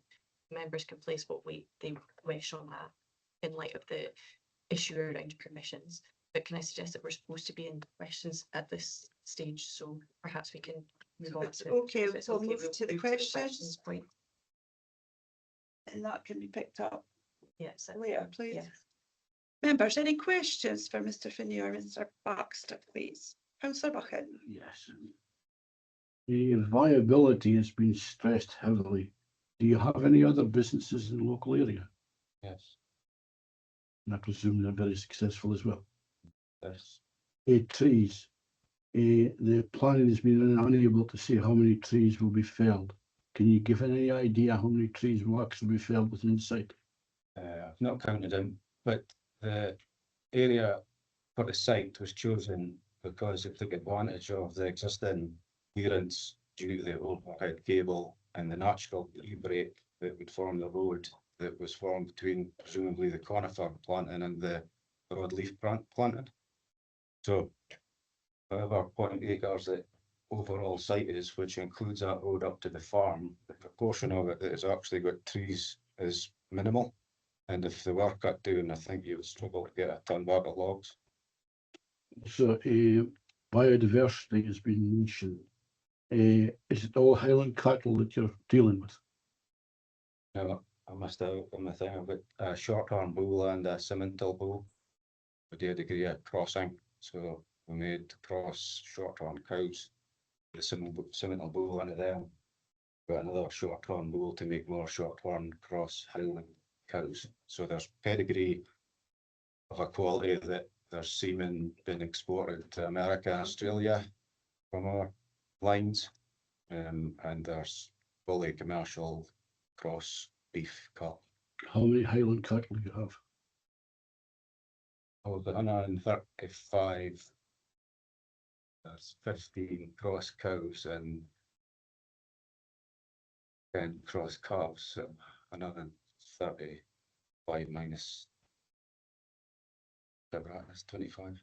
Over 100 Highland cattle. Yeah. If the business stopped, would you think that the Highland cattle in particular loss of would increase or decrease the biodiversity in the area? Decrease. They're well recognised Highland cattle for converting rougher grazing into beef and into more productive grasslands for carbon sequestration. So, say we get less biodiversity back in the business, yeah. The last one is the public transport. Do you ever use public transport, or do you ever see a need for public transport from the area? No. You, Councillor Chapman, please. Yeah, I just want to clarify this. There was a lot of weight meant on the planner on this brownfield site. What exactly are you saying about that brownfield site? You don't own that brownfield site, is that what you're saying? Well, firstly, it's not an application. It doesn't matter. It doesn't matter if it's an application. It was a big part of the presentation. So just answered my question. Who owns that site? My sister. So you have no control over it? No. Thank you. You. So a question, all right, there, Mr. Finney or Mr. Baxter. There's been a theme from both yourself and the planner that there's been questions asked and there's been no responses provided. So Mr. Finney, Mr. Baxter, you said if we had been asked about the trees, we would have known. So do you feel that you had the appropriate time to respond to the things that were raised by the planner that have been mentioned? Because a few of the comments are failed to demonstrate. 3 or 4 failed to demonstrate. Well, you don't see what goes into for council consultation, so there's no chance of seeing anything beforehand. And then you only get the committee report just a few days before committee. And then when you come to committee hearing, if it's happened today, you only get 5 minutes. So and there's lots of pieces of information that are down in the committee report I've never been asked for, never informed about, no idea about. I can't respond to it once the committee report's done. Yeah, thank you, Mr. Finney. At the same point as Mr. Chapman is there. A big chunk of the discussion today has been about a house that isn't within the control. That's by the by. It's also never been mentioned in the previous guts of a year of dealing with this application. Never been asked about, never been spoken about. There's been assumptions made, like same assumptions that a video of a building below that's clearly a single story, it might be 2-story. It's not. it's not been, these things have appeared in Mhm. a Just matter of recent days days, before right. today. Not been that application for Not the months. things that have been, should have been dealt with during the application. I find it bizarre. Because you don't only find new things at the point of refusal, when you've had there was no hurry, there's been a, that's why you hear a deal on here. Okay, thank you. Members, any further questions for Mr. Finney or Mr. Baxter? Councillor McWhinney, please. I'm just wondering, did you use the pre-application, I don't know what it's called, you know, the thing where you can ask them, do you think this will pass, this will fail, before you went into this? No, we So didn't. you wouldn't have used that, you wouldn't have been, I suppose, given what would have been needed to get. And then I normally do a lot of pre-apps because you just get like a standard response barcode and certain policies, and usually what you find is if you submit the whole detailed application, you can find out better what you're getting. But unfortunately, in this case, I still didn't find out everything I was getting. Thank you. Chair, if possible. Thank you. Can I perhaps ask the planner, Sally, to clarify the process that has briefly, as brief as you can, the process that has been gone through, get in light of the alleged situation here that they haven't provided the information. Can you perhaps clarify for members what exactly happened at the initial stages of what dialogue that planning had with? Yeah. So I can confirm that pre-application advice was not sought, but the process is sort of separate out with the determination of a plan application, which would be determined against the relevant policies. The applicant and the agent were the planning service offered additional time for the submission of details, and that detail has been assessed, and as a result, it failed to demonstrate compliance with the development plans. We're not here to keep going backwards and forwards all the time for every sort of iterative of details. We have to assess the application made on its merits.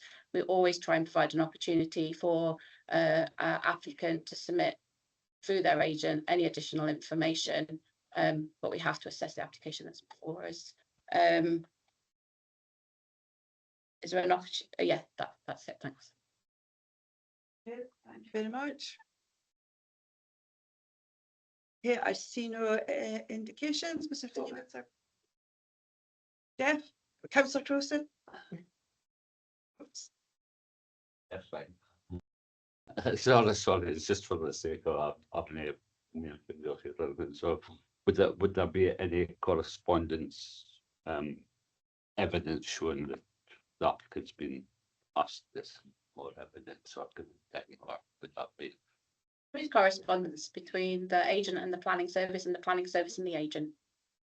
That's all I can say. That isn't, strictly speaking, relevant to what you are being asked to consider the application. The report sets out what has, in the planning services view, hasn't been provided to satisfy the policies. So that is the position that you should be looking at in terms of policy. Yeah, it would have been important for me on when it comes to discussion and decisions of understanding what your feedback was about that. Okay, thank you. Mr. Finney, Mr. Baxter, thank you for your representation. Thank you.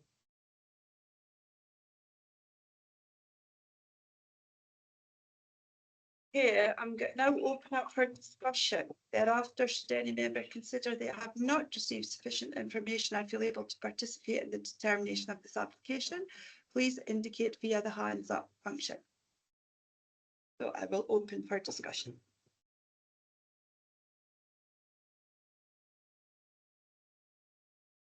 Mr. Powell. I can see that there is a farm succession, there is viability. I'm not convinced that just relying on rented land means it's not viable. I consider that viable. I think the woodland loss is acceptable. As I said, it's hardly in a couple of trees, as Councillor Buchan mentioned as well. We talked about public infrastructure. I think and it was made clear to me that current access is not suitable. Therefore, the reason for putting it the other side of the woodland, because first of all, I thought similarly, well, that's quite far away from the farm hub. Is someone just trying to get a house here? But it makes more sense now. We can see that the current access is not suitable. So therefore putting it at the other end. Yeah, move that. So that was, and then also Councillor Buchan asked about the current services and the houses. So therefore it would possibly mean that NPF4, the local living, which product is that one?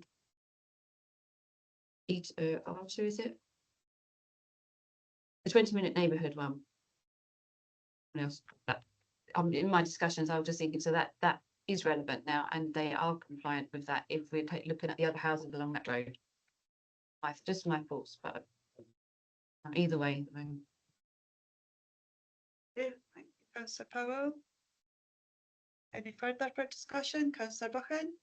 Yes, I would agree with Councillor Powell, but just adding there, this is a very niche farming business. Probably Councillor Chapman knows more about farming than I do, but if you look at the rare breeds across the country, horses, sheep, in this case Highland cattle, it takes a great deal of dedication to go into that part of farming, because it is probably the least lucrative part of farming, and you've really got to put the effort in to make that type of farming pay.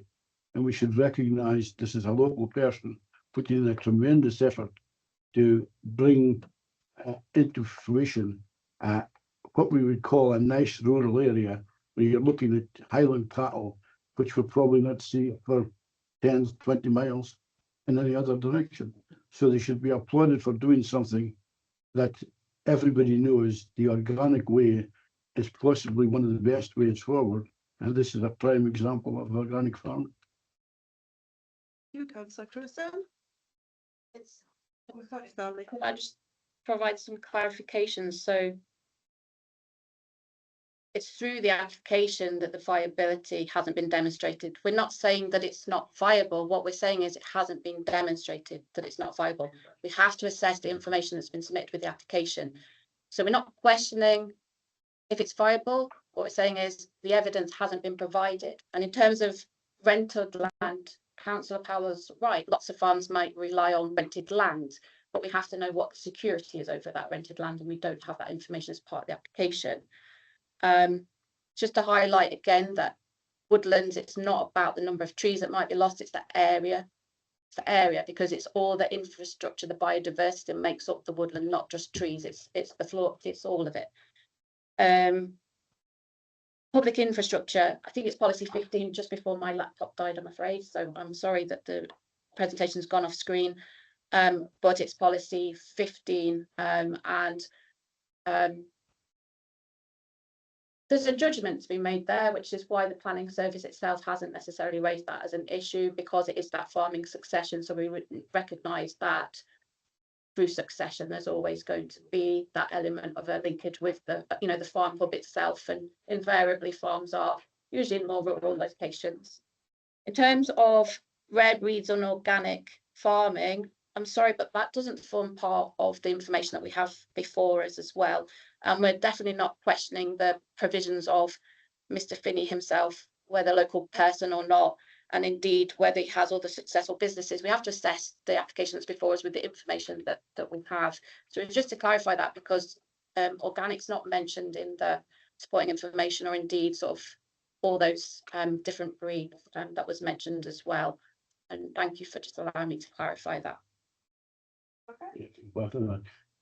Over the past 2 years or so, we've passed numerous applications for electricity farms, and they've gone and damaged the marine environment. They've ploughed up hedges, shorted water courses, destroyed trees, knocked down buildings, and Can I possibly interject that that is irrelevant for today's discussion? We're here to discuss the current application before you. So if you let me finish, sorry, let me finish. Knock down businesses.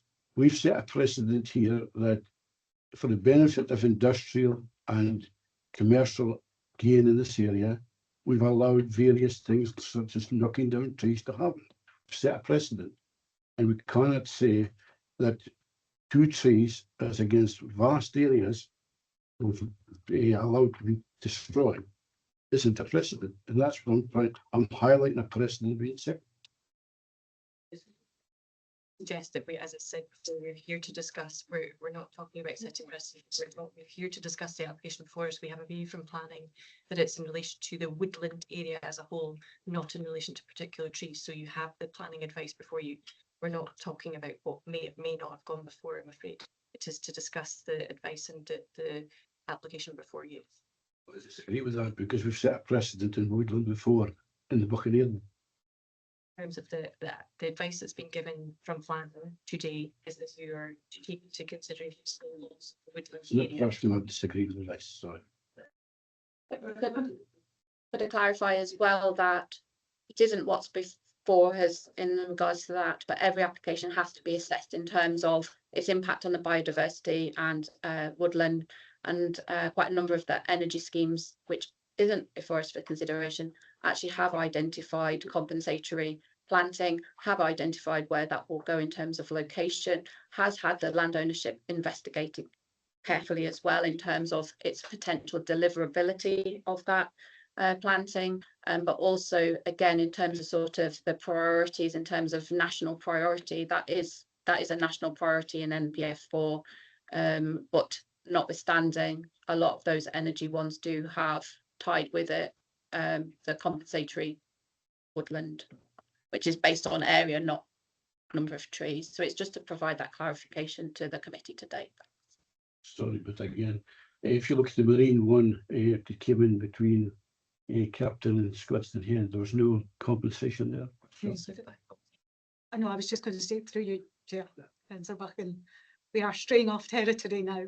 Yes, as I said, but the territory is relevant. Yeah, Councillor Buchan, can I take in, Councillor Trowson? Sorry, and Councillor Powell. Councillor Trowson. As long as that Crone wasn't just a fucking at all. Apologies. Oh, really, that's a bit. Aye, well, I've been asking the pilings, other pilings that's happening, but I think the fact that somebody went to build a house near some lower pilings, I would have thought would have been enough. But I think maybe missed an opportunity here when I've always said that I think this bit better have you got enough information comes to early, because then you have a debate and you maybe find out you think, oh, I can some of that information. And so I don't know if we're past the point of being able to come back a bit and request that there was time for all this information that would have been submitted, if that's helpful at all, or if we just end up making a decision today without that information and the applicant has to come back again. So my understanding would be that you are, as I've said, to determine the application based on the information before you. If you're minded to refuse the application, then my understanding is there may be an opportunity for the applicant to come back with that further information is required. I would perhaps caution against deferral for that, but that is a matter for members to decide. Or because it's in principle, it could be an option to grant, provided all that information was provided. I would perhaps ask Sally to come in there in terms of if that's not something that we can condition in terms of providing that information. Well, I think there's a number of reasons for refusal that would have to be satisfied. Principle, loss of the woodland, so there's a few things for committee to consider. I suppose I would urge that members do seek to determine the application. If it feels that there is insufficient information that may be of concern, but we have given that opportunity and the agent is quite familiar as well with the planning advice. It's there, quite familiar again with the policies as well. Hadn't engaged in pre-application advice. A pre-application advice does consider and inform applicants what information to submit with their application. So it is free as well at the moment with the council as well. So it is encouraged. Should the members be minded to agree the recommendation, and I'm not inferring, but should the members, it's also, yes, I can confirm there would be a free go within a year. A refusal sometimes allows a an application, a resubmission to be more focused on the information that is omitted, if you like, or that the planning service feels omitted, I should say. It also would be a free go, but also it has a right to appeal as well. I hope that answers your questions. Right, just before I go into the bits that I want, so, I do think there is some benefits in the way of the access and that, and there is points made about why did you buy land if you've got another opportunity to do that as possibly. There's questions over the rented land and things, I believe it would be a viable business and that there's a lot of flats there for mission. But when we get into the woodland and that, I do think we've got to look at the potential that if there's a bit of woodland taken away, that the compensatory planting isn't just done, but also that the design of the building isn't done in such a way that it can be beneficial. You know, even if we have to sort of look at passive house plus standards and things where it's actually putting something back in. I feel as though this plan and sort of stick on being able to build something that it won you the settings, and I do sort of worry about the rural opportunities, but that's never for me to decide. So I think there is a lot of information that we could have had along that point for it, and a couple of other things. The connection, I believe it is well connected. And I think that's something that sort of takes a serious either when it's succession farming, because the connection is between the farm and they quite often have their own produce, so massive freezers or stocks of stuff, you can see them through periods and that. That makes sense, but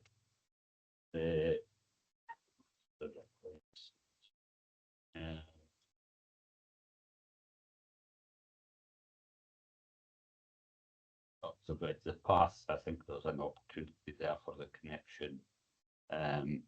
Other suitable accommodation, I think that sort of stretches a bit far and expect somebody to go off in dinner area altogether, and that this is farmers and farmers' children that are used to the farmland living sort of thing. So one part of me is sort of supportive of it, but I do believe there's a lot of information in that that should be put forward as well. So it's just a discussion. I'm not saying one way or another.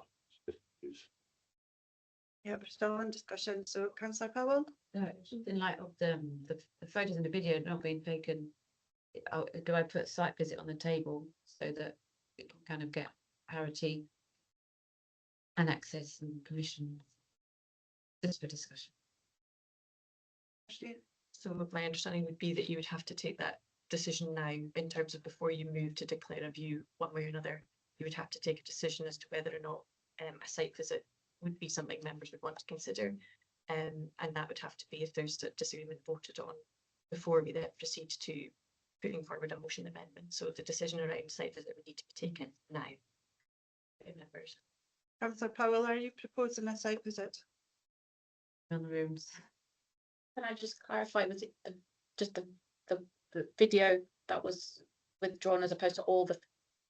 Well, my understanding was it was simply the video that was the issue from Mr. Finney in terms of the access to all the other photographs. the photographs are. So if members feel that they are able to place weight on the application without that particular video, then that's up to you whether or not you still feel that site visit is required.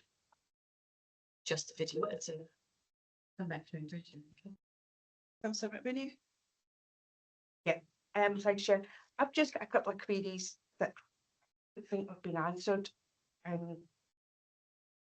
The viability, I appreciate it's been going on for a long time, it's what, 10, 15 years, whatever. But the fact that the majority of the land is not in their control, I don't see how we can say it's viable. All it takes is for somebody to say, you're no longer using my land. Maybe not going to happen, but we've got no control over it. That bit really does concern me. The other thing is trees. We don't know how many are getting taken down because we don't know the size of the house. So it could be 3, it could be 10, could be 20, we don't know. And Jeff was talking about, I can't say the word compensate, that word, everybody knows what I'm trying to say. That's the one. But we've got no record of what that intention is going to be. It could be planting 5 daffodils, it could be planting a whole forest. We don't have that information. I don't know how I can not take the recommendations until I've got answers to them. Does that make sense? I just need remember to be clear that we cannot be I know, I'm not making a decision. Make decisions before, if there is a possibility of a site visit, that must be I suppose addressed first before we go any further. So can I ask, is there an appetite for members to have a site visit? I don't know what we would learn. If I'm being perfectly honest, I don't know what we would learn from a site visit. Okay, so the site visit's off the table. Councillor James. Yeah, thanks, Chair. I find myself generally agreeing without taking any positions, but hearing what Councillor Crowson said, in 2 minds with this.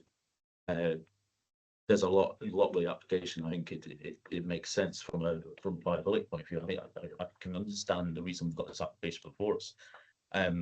What I'm struggling with is that we are, and it's quite a frustration that we seem to see ourselves in quite a bit here, is that we have information that's being suggested at the point that we're asking questions that's not forming part of the application, it's not forming part of the pack in front of us. And if it was before us, we'd be perhaps discussing something differently. And it is a frustration that we have gaps that perhaps potentially could be filled. We don't know, or whether or not the information that is available, could be available, would help us, wouldn't help us, because it's not before us. And that is a big frustration. And I don't know where it is in the process that this is going wrong, but don't particularly enjoy having situations where we're asking questions of agents that are having information available to us that is not forming part of the application. So there's something quite right here. So I do find myself just in general discussion of, lining up stuff with what Jeff's saying, is that there is potentially merit in this, but I'll leave it at that just now. Okay, do we have any further comments, questions? Okay, Councillor Chapman. Yeah, can I just say, I mean, we've spent an inordinate amount of time on this plan, I think, today. Far too much, I would suggest. There are questions, but I'm very clear in my mind. There are several issues here that don't meet planning. The first one is that normally the new house is for the older generation to go into, and that's not what's going to happen here. So that's one issue. There is an issue about the viability, in that there is no, as we understand it, no security of tenure over the rented land, so it could disappear fairly quickly, and therefore the viability of the whole business would disappear. We addressed the brownfield site, but we're right on the edge of Peterhead here, and there will be numerous alternative houses within half a mile, I would suggest, would come up over a period that could be suitable to buy. And therefore I'm very much inclined to support the recommendations and for these various reasons. It's a motion. That would be my motion. Councillor Chapman. Legal. Yes, thank you. Can I ask you to kind of, I suppose, or can I just check with planning that they're happy that that's a valid material considerations that we raised? I think that's a valid motion from my perspective. My understanding is that Councillor Chapman is moving to accept the reasons for refusal cited in the committee report, which then wouldn't provide justification because it's the basis of the committee report. Exactly correct, yes. Okay, thank you, Councillor McWhinney. I'm happy to second Councillor Chapman. Again, for the same reasons Councillor Chapman has already stated and what is in the report. Okay, thank you. Do we have Councillor Howell? Are you proposing an amendment? Yes, I would like to propose an amendment. You, carry on. For the reasons that, so under policy 17, I think the farm is viable. Like Mr. Company said, it's been going 43 years. We heard from the accountant's letter as well. Also because I think under the ALDPE 2, which the woodlands, I think woodland loss is acceptable. The site doesn't have any trees or very minimal. But if we were to have to put a condition to plan in under NPF 4 policy 3, with a bit of compensatory planning, then maybe we could put that in recommendations. And also under policy 15 and policy 14, I feel that the house location, because of the houses adjacent, has its services there already. Where the other houses currently, as our agents mentioned, from local knowledge, there isn't, for example, a water supply sufficient, whereas in the sites there is. And also policy 14, taking advantage of the infrastructure of the farm hub, as we've seen, the access to the farm hub currently isn't suitable, whereas this positioning may well lead to a better access.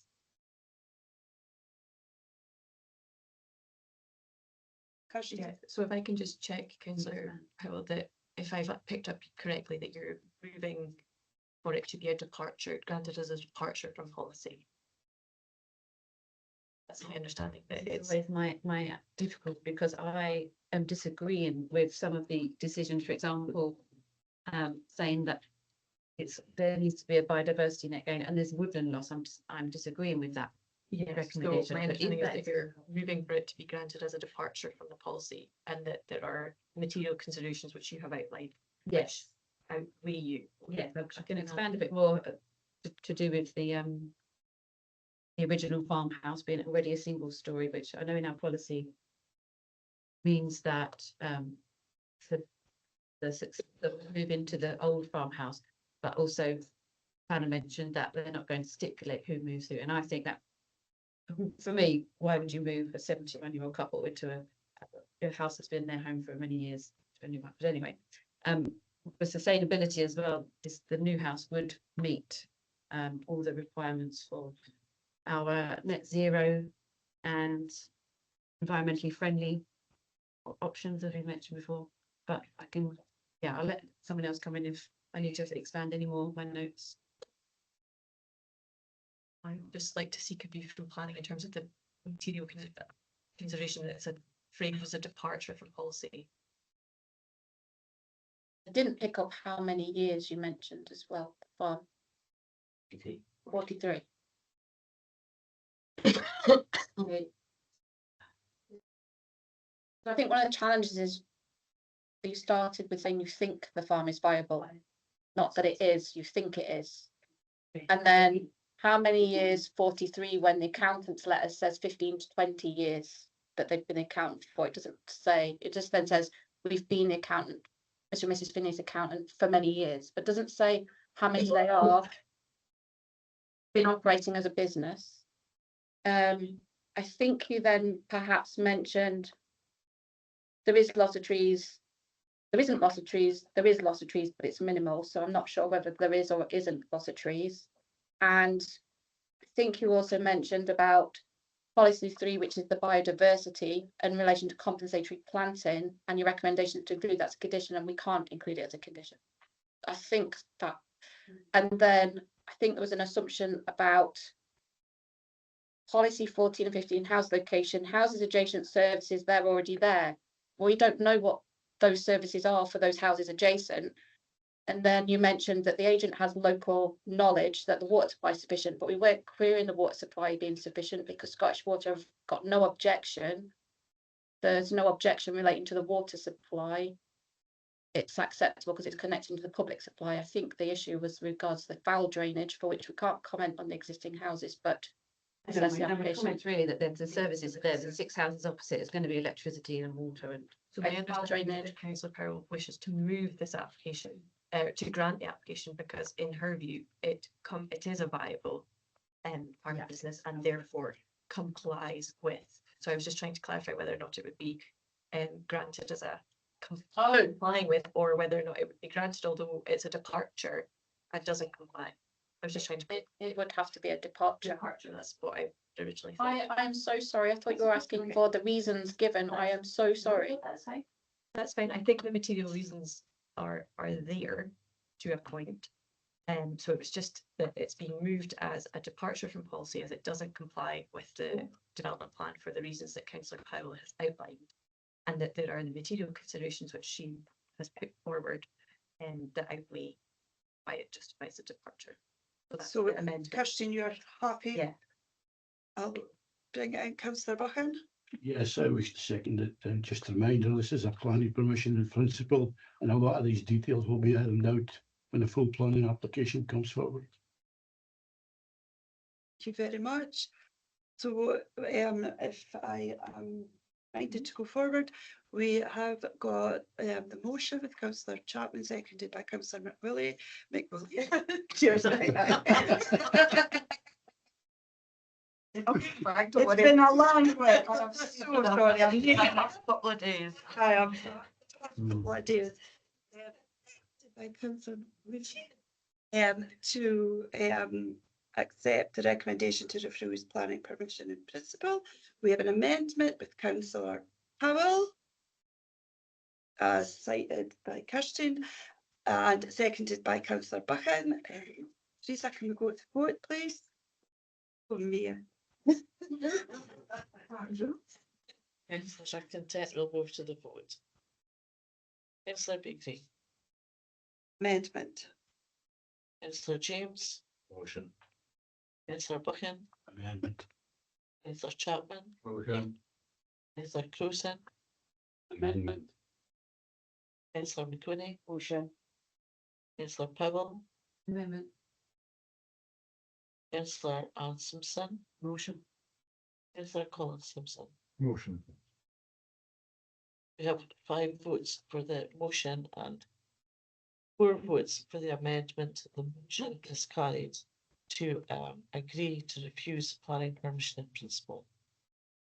So thank you very much, members. So just to confirm that the committee's recommendation to the vote has been to refuse planning permission in principle for the 5 reasons outlined in the report.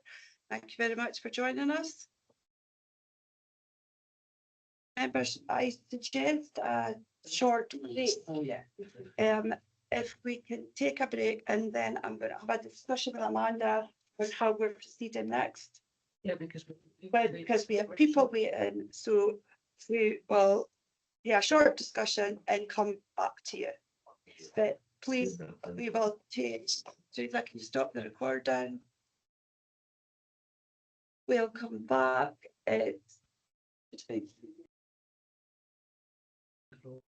sorry. I see the other bits. Okay, this is Councillor Dan Begley, Chair of the Buchan Area Committee. Welcome to the second part of Buchan Area Committee meeting of Tuesday, 17th of March 2026. As said, we have 2 apologies today from Councillor George Hall and Councillor Stephen Smith. Can I have the committee officers do a roll call, please? Councillor Diane Begley, Present. Councillor Matthew James, Present. Councillor Alan Buchan, Councillor Peter Chapman, Present.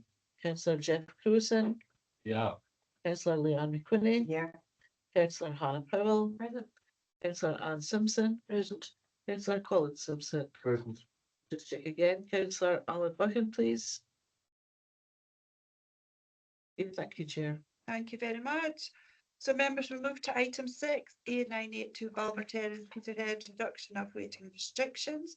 And I welcome Garden Campbell, engineer, and Scott Copeland, principal engineer. Garden, I've been advised you are to present this report. Thank you very much for your forbearance and for accommodating us to go into this session later. So can I welcome you to present your report? Thank you. Thank you, Chair, and good afternoon, councillors.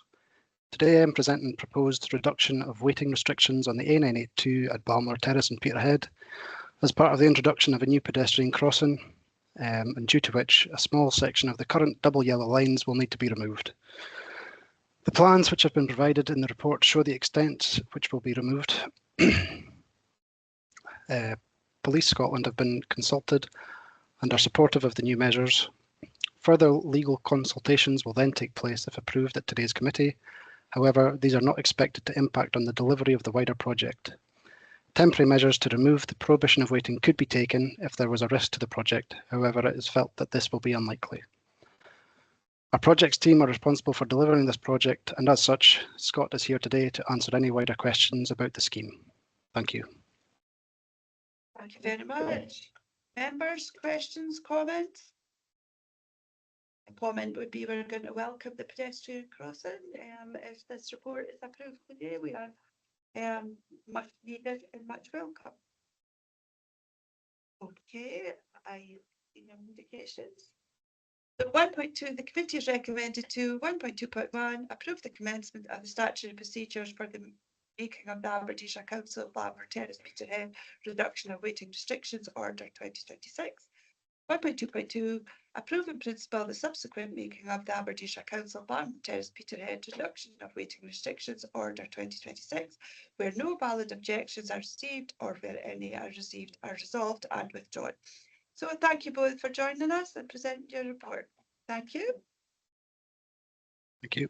Then we'll move to item 7, update Peterhead projects. Can I ask Amanda Rowe, Area Manager, to present this report? Please, Amanda, thank you. Thank you, Chair. Committee will see from the report that we have got a key milestone completed for the campus in relation to procurement and tendering, and we are looking at financial close and mobilisation still on track to conclude by the end of this month. By the end of next month, April. Construction at the Commandy site is scheduled to start late April and run through to mid-June 2028. However, we are exploring a potential letter of intent that would allow earlier activity on site during April, and a dedicated session for Buchan councillors will be arranged before any works begin, and occupation is still expected from mid-August 2028. Alongside this, work continues on the active travel routes, and councillors, officers and pupils recently walked some of the proposed routes, and the feedback is shaping further design and engagement. And the transportation team are looking more widely at key junctions and town infrastructure to support safer routes to the campus and town centre. Engagement with Peterhead Academy leadership team continues, and there will still be a wider stakeholder programme of engagement before the end of the 4th academic term, so that's effectively before this summer holidays. In terms of Site 2, work is continuing to progress. Options for the future development and the scope of that site is being explored at the moment, and there will be consultation with members, partners and the wider community. In terms of the Peterhead Cultural Quarter, this continues to be delivered. We are expecting commercial close for our Buchan House this month, and again we're looking at construction beginning early in April. Looking to have that construction complete by 2027, later in 2027, and then there will be the fit out phase for 2028. There are currently planning and listed building consents being processed, and that includes works to boundary walls, the removal and reinstatement of ceilings and cornices internally, and they are currently open for comments. Deadlines are in March and April should any members of the public wish to make any comments on those.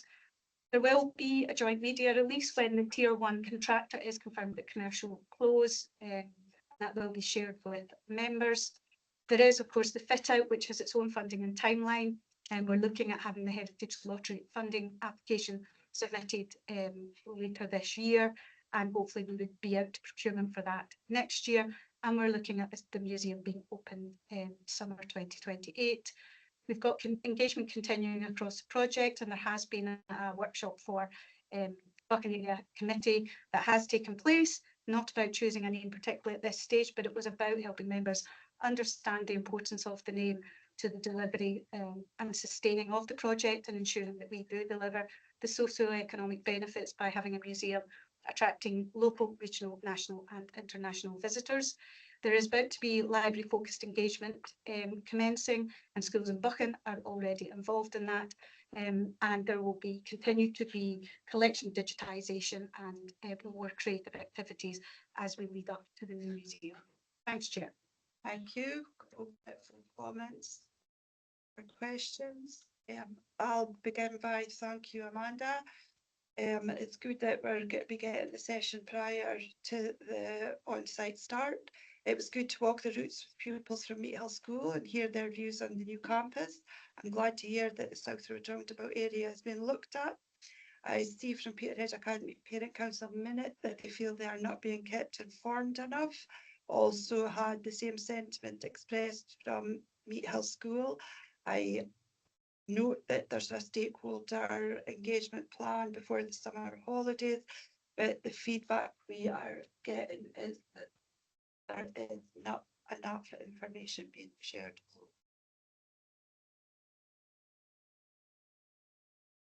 Thank you, Chair. I'll pick that up. Pick on that. Thank you very much. Do you have any other? And one more thing on the levelling up, the report uses old library. Mhm.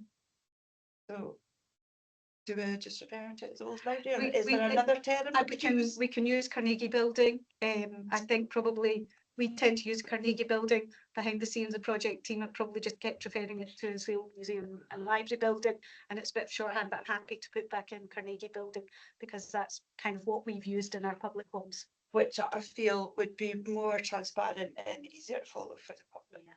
I can pick that up, Chair. Thank you very much. The committee has recommended to 1.2.1 acknowledge the current update on the delivery of Peterhead Community Campus, and 1.2.2 acknowledge the current update in relation to the Peterhead Cultural Quarter.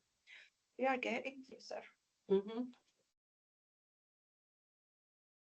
So I can confirm that the public section of this meeting has now concluded. Thank you for your interest. Members of the committee will now go on to consider exempt business and private. Can we stop the recording, please?